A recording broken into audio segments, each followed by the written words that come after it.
Hello, this is the Provoked Prawn, and this is the Intel Arc B580. This is the Asrock Steel Legend variant of Intel's affordable graphics card, which I've used in a few different builds now so that I can test it out.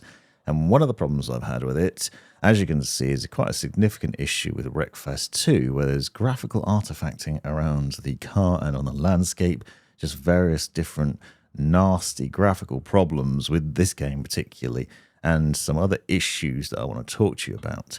However, the experience in some games has been perfectly fine.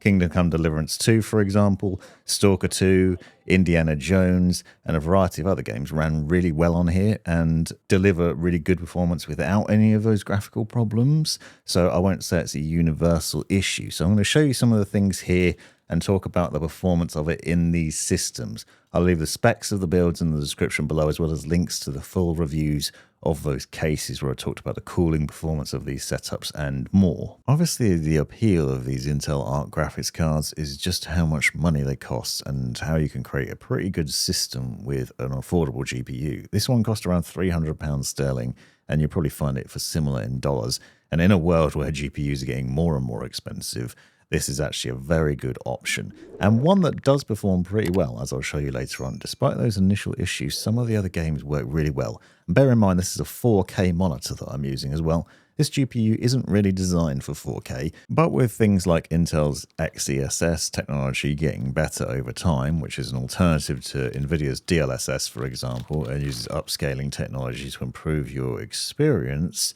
it is potentially one GPU worth considering, especially at that price point. It's also really easy to install, and you don't have to worry about melting connectors like some other graphics cards, because it just uses two 8-pin PCIe power connectors.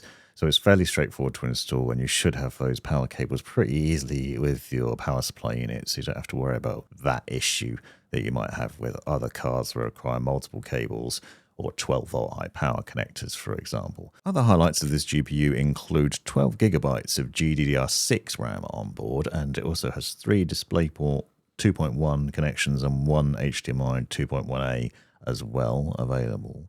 And as you can see, it does look really nice in the build, although Asrock's RGB software leaves something to be desired, which is worth noting. Now, I've done some synthetic benchmarks, and you can see times by extreme score here and the GPU score. You'll see it estimates about 140 FPS in Battlefield 5, for example. And I also did some tests with Steel Nomad, which shows similar performance metrics in there as well. And the cooling performance was good too. The GPU ran pretty cool in most of the games and the tests I did, at around 60 degrees on average during these tests. So the performance is pretty good there, and this is in a case sometimes with very few fans in it as well, it's worth noting. Now, if we get into actual gameplay performance, bear in mind I'm trying to run the games at 4K and on the highest settings possible to really push the system. And what you're seeing here is I'm getting around 51 FPS in Ready or Not, again with the temp being about 60 degrees C, which I don't think is terrible. It's not really designed for 4K, so seeing 50 FPS is not terrible and a pretty good experience. Then onto a slightly older game. This is Dirt Rally 2.0. And this is one I've been thoroughly enjoying, and it looks really good in 4K, and I haven't got any of the issues they had with Wreckfest. But again, you're looking at under 50 FPS here, so about 40, but it was running nice and smooth. Now, it did surprise me, because even with the more recent games like Come Deliverance 2, which is gorgeous and a bit more taxing, it still ran well, and it looked really good. But again, the FPS count wasn't very high. For comparison's sake, I found, for example, running the same game with a 5090 in a similar system, I was looking at about 120 FPS on the same monitor with similar settings in the game as well, which is obviously a big difference. But obviously, a 5090 is significantly more expensive. And if you're running at 1080p or 1440p, you're likely to get much higher FPS. So if you want to strike that balance, it's worth considering that. What I'm saying is I wouldn't recommend this GPU necessarily if you want really high FPS scores from your monitor if you're planning on running a 4K display. That said, I think getting these FPS scores from these sorts of games on this display from this GPU is actually pretty impressive. So Indiana Jones, you can see here, we're looking at 56 to 60 FPS on that as well. pretty good smooth performance, and again, really good visuals. It runs really well with games like The Finals as well, which is a free-to-play game, and this also looks really smooth and great. So you can use it for competitive games, no problems, and have any issues with this. Won quite a few games with my friends playing that as well. And you are looking at higher FPS here, so you can see we're looking at 90 FPS and sometimes a little bit lower. So there are some drops, but generally speaking, there's smooth performance on that one too. Sniper Elite Resistance, which is another fairly new game, also ran really nicely on here as well. So you can see a variety of new games run really well. So Intel's drivers obviously improved a lot since the previous launch. Haven't had many issues.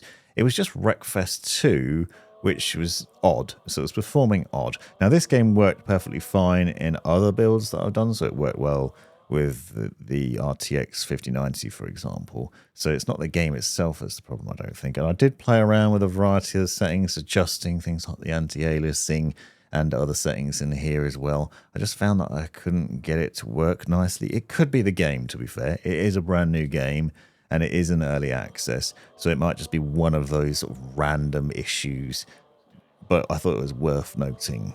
So a bit strange that this happened. I've reached out to Intel for some suggestions on what might be causing it, but I've not had any feedback from them just yet. But overall, the experience has been pretty nice. For the most part, it's been a pretty good experience with this GPU. It's affordable and delivers a nice experience across a number of games. However, there are some other issues aside from Wreckfest 2 that I wanted to talk about. I had some problems with PUBG, for example. PlayerUnknown Battlegrounds just wouldn't run nicely at all. I tried DirectX 12 and DirectX 11 and various different settings changes in there, but it basically ran at like 11 FPS. And if I tried to launch into a game, it had the same issue. And that's not a game I've had problems with. And obviously, it's an older game as well. So it was surprising that it was problematic. And I don't really know why. The other issue I've had, which is an odd one, is I like to generally run OBS in the background with the replay buffer so that I can then capture gameplay footage for my separate gaming channel.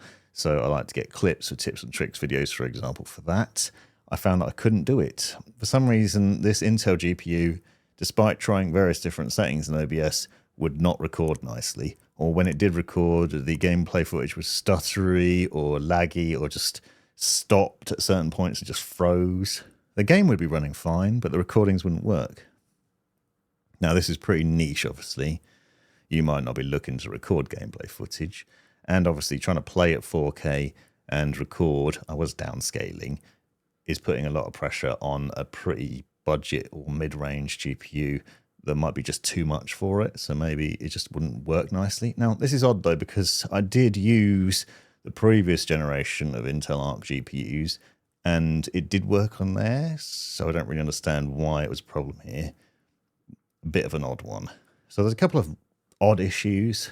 Wreckfest 2, PUBG, and OBS were the problems, but as you can see, it can play a lot of modern games with reasonable FPS, high graphics settings, and it is really affordable.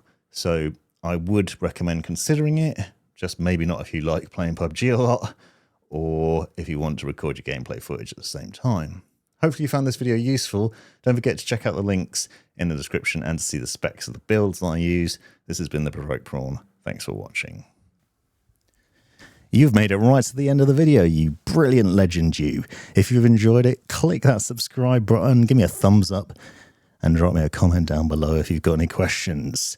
If you really enjoyed it, consider joining the channel and see the benefits of doing so. Check out these other videos. You might well find them interesting or useful. And most importantly, have a great life.